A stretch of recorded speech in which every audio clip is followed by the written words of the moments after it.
বাজে 7:30 বাজতে যায়। আর সকাল থেকে ব্লগ স্টার্ট করিনি, যেহেতু আমি আজকে একটা যাবো ফাংশন দেখতে, যেখানে সেদিকে দেখেছিলাম সরস্বতী পুজোর প্যান্ডেল করেছিল। আর আমি কাজ দিয়ে চলে এসেছি অনেকক্ষণ আগে, আমি 5টার সময় কাজ দিয়ে এসেছি। এসে যে এখন ধোয়াধুয়ি করবো, যেহেতু আমি সকালে রান্নাবান্না করিনি, বাইরে থেকে খেয়েছিলাম।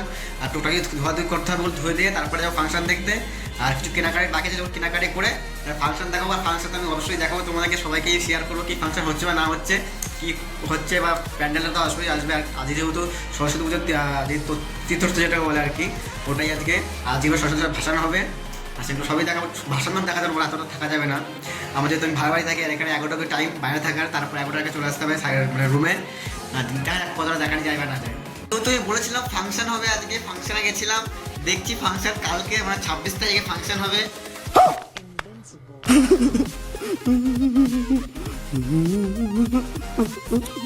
সেটা কালকে স্টার্ট হবে। আর যেহেতু আমি গেছিলাম, গিয়ে ঘুরে চলে এসেছি আবার রুমে, আর বাইরে খাওয়া দাওয়া সব কমপ্লিট করে চলে এসেছি। আর একটা মেন বিষয়, বাইরে কি হচ্ছে আমি জানি না। যে সামনে স্কুলটা আছে, স্কুলের সামনে বেলুন টেলুন দিয়ে কিসব সাজাচ্ছে, সাজাক, আমি দেখি কি করে। আমি তো রাত অব্দি জেগে আছি, এখন বাজে রাত 10:30 বাজে।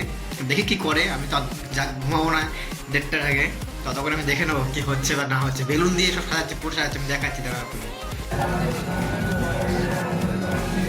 বাইরে লাইট লাগিয়েছে মানে বেলুন সাজিয়েছে গিয়ে, কত বেলুন কত কিছু লাগিয়েছে। কিন্তু যেহেতু কালকে প্রজাতন্ত্র দিবস, তার জন্য এত বেলুন দেওয়ার ডেকোরেশন করেছে। অনেক লোক ছিল তখন বাইরে, এখন কেউ নেই।